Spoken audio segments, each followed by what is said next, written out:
Welcome to CG tech YouTube channel में आप सभी का स्वागत है। तो मैं लेकर आई हूँ स्वयं सहायता समूह के वीडियोस का एडियो के जो टॉप एमसीक्यू हैं उसका सेकंड पार्ट स्व सहायता समूह वाला। तो हमारा 32 क्वेश्चन नंबर है, निम्न में से क्या स्व सहायता समूह की निधियां नहीं हैं? ऑप्शन नंबर ए आपदा कोष, ऑप्शन नंबर बी सामुदायिक निवेश निधि, ऑप्शन नंबर सी संचय निधि या ऑप्शन नंबर डी चक्रीय निधि। तो जो संचय निधि है ये स्व सहायता समूह की निधियां नहीं हैं, बाकी जो 3 निधियां हैं वो उसकी हैं। अब हमारा 33 नंबर का क्वेश्चन है, स्व सहायता समूह को चक्रीय निधि किस रूप में प्राप्त होती है? ऑप्शन ए बचत के रूप में, ऑप्शन बी ऋण के रूप में, ऑप्शन सी अनुदान के रूप में या फिर ऑप्शन नंबर डी सहयोग के रूप में। तो इसका राइट आंसर है अनुदान के रूप में। चक्रीय निधि यानी रिवॉल्विंग फंड होता है जो उन्हें अनुदान के रूप में प्राप्त होता है। अनुदान वह पैसा होता है जिसे उन्हें बैंक को वापस देना नहीं पड़ता, और ऋण वह होता है जिसे उन्हें ब्याज सहित बैंक को वापस देना होता है। स्व सहायता समूह को चक्रीय निधि के रूप में अनुदान प्राप्त होता है जो सहायता समूह को होता है, लेकिन अगर कोई सदस्य उसको लेना चाहे तो उन्हें ब्याज के तौर पे मिलेगा। अब हमारा नेक्स्ट 34 नंबर का क्वेश्चन है, स्व सहायता समूह के द्वारा घरेलू आवश्यकताओं की पूर्ति के लिए किस निधि से ऋण प्रदान किया जाता है?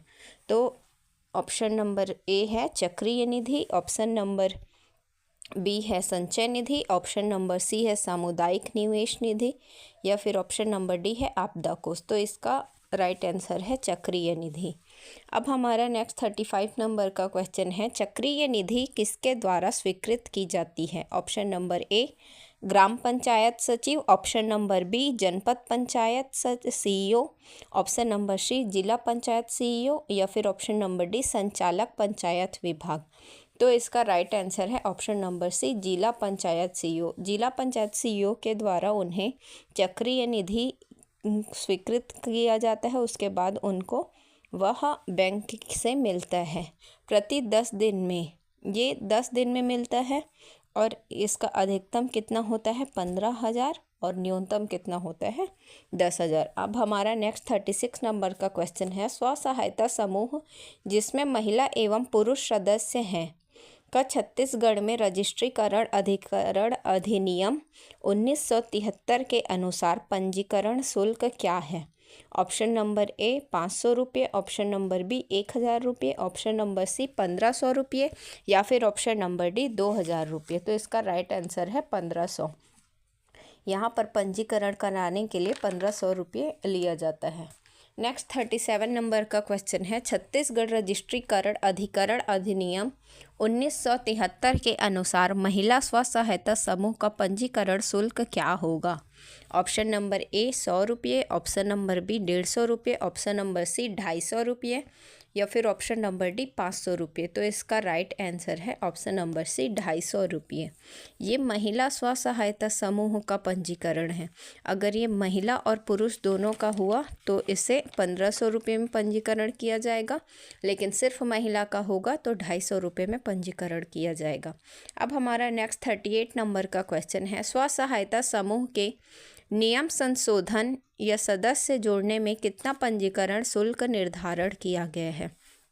ऑप्शन नंबर ए 100 रुपये, ऑप्शन नंबर बी 150 रुपये, ऑप्शन नंबर सी 200 रुपये या फिर ऑप्शन नंबर डी 250 रुपये। तो इसका राइट आंसर है 200, ऑप्शन नंबर सी 200। कोई भी नियम में संशोधन करना हो या किसी सदस्य को जोड़ना हो तो 200 रुपये का पंजीकरण शुल्क निर्धारित किया गया है। अब हमारा नेक्स्ट 39 नंबर का क्वेश्चन है, स्व सहायता समूह के लेखा पंजीकरण कराने पर कितना शुल्क लगेगा? तो इसका भी है 200 रुपये। तो इसका राइट आंसर नंबर सी होगा 200 रुपये। अब हमारा नेक्स्ट 40 नंबर का क्वेश्चन है, स्व सहायता समूह की साधारण सभा की बैठक कब होती है? ऑप्शन नंबर ए 3 माह में एक बार, ऑप्शन नंबर बी 6 माह में एक बार, ऑप्शन नंबर सी 1 वर्ष में एक बार या फिर ऑप्शन नंबर डी निश्चित नहीं होती। तो इसका राइट आंसर है ऑप्शन नंबर ए, ये 3 माह में एक बार होती है।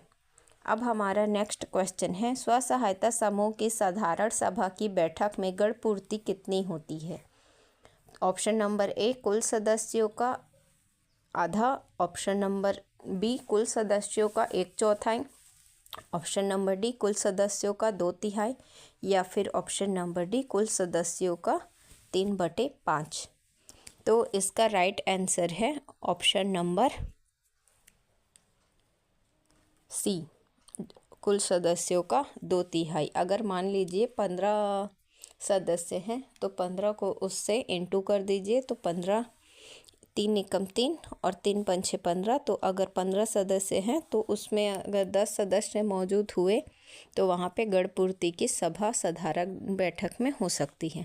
अब हमारा नेक्स्ट और इम्पोर्टेंट क्वेश्चन है क्वेश्चन नंबर 42। स्व सहायता समूह की साधारण सभा की बैठक में गण पूर्ति न होने पर बैठक स्थगित की जाती है। ऑप्शन नंबर ए 30 मिनट के लिए, ऑप्शन बी 1 घंटे के लिए, ऑप्शन नंबर सी 1 सप्ताह के लिए, ऑप्शन नंबर डी 1 माह के लिए।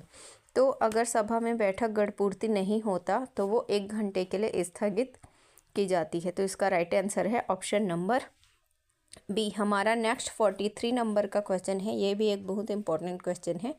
समूह गठन के कितने समय पश्चात प्रथम साधारण सभा बुलाना आवश्यक है? ऑप्शन नंबर ए 1 हफ्ते बाद, ऑप्शन नंबर बी 1 महीने बाद, ऑप्शन नंबर सी 3 महीने बाद या फिर ऑप्शन नंबर डी 6 महीने बाद।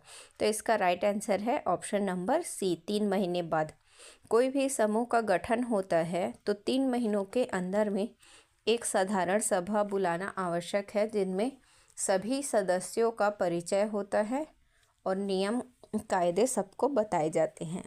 अब हमारा नेक्स्ट 44 नंबर का क्वेश्चन है, समूह का पिछले वर्ष का वार्षिक विवरण किस सभा में प्रस्तुत किया जाता है? ऑप्शन नंबर ए आम सभा, ऑप्शन नंबर बी साधारण सभा, ऑप्शन नंबर सी विशेष सभा या फिर ऑप्शन नंबर डी प्रबंधकारणीय सभा। तो इसका राइट आंसर है साधारण सभा।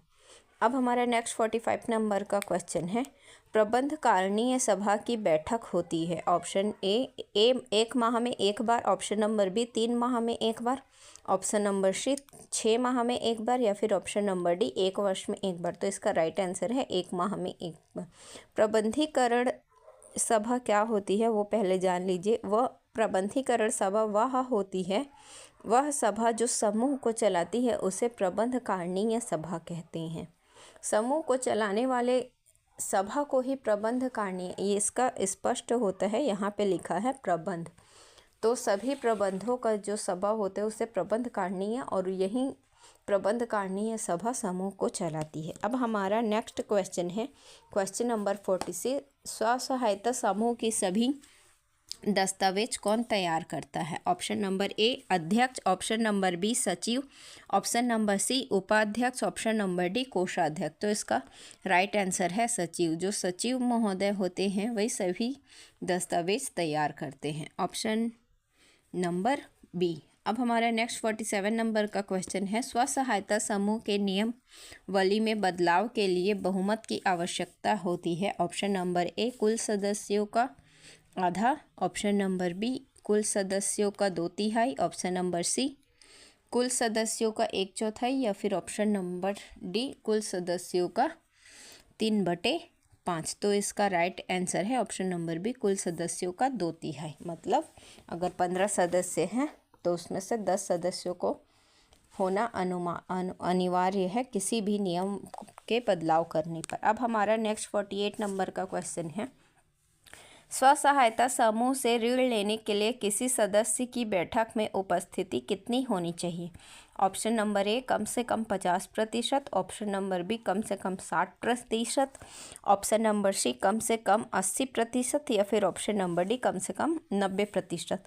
तो किसी भी सदस्य को ऋण लेने के लिए 90% उपस्थित होना अनिवार्य है। तो इसका राइट आंसर है ऑप्शन नंबर डी।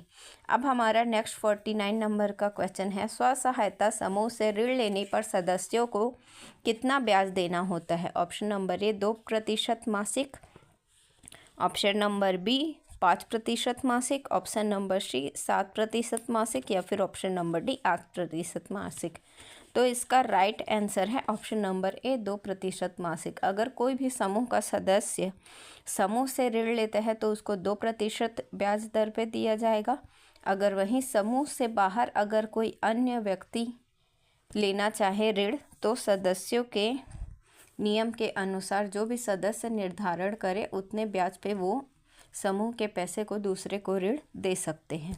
अगर कोई सदस्य ऋण नहीं पटाता है तो उससे 1% का फाइन भी लगेगा।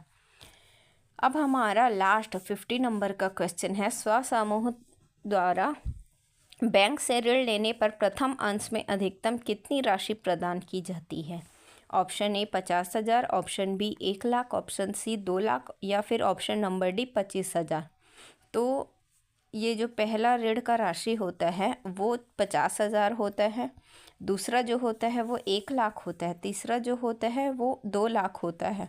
अगर ये तीनों को कोई भी लोन को समूह लेके लोन को सही टाइम पे पटा देता है तो उनको जो चौथी किस्त में चौथे अंश में जो ऋण मिलता है वो 5 से 10 लाख का मिलता है। तो इसका राइट आंसर है ऑप्शन नंबर ए। तो यहाँ तक अभी हम इस वीडियो को एंड करते हैं, इसका नेक्स्ट पार्ट बहुत जल्द आएगा।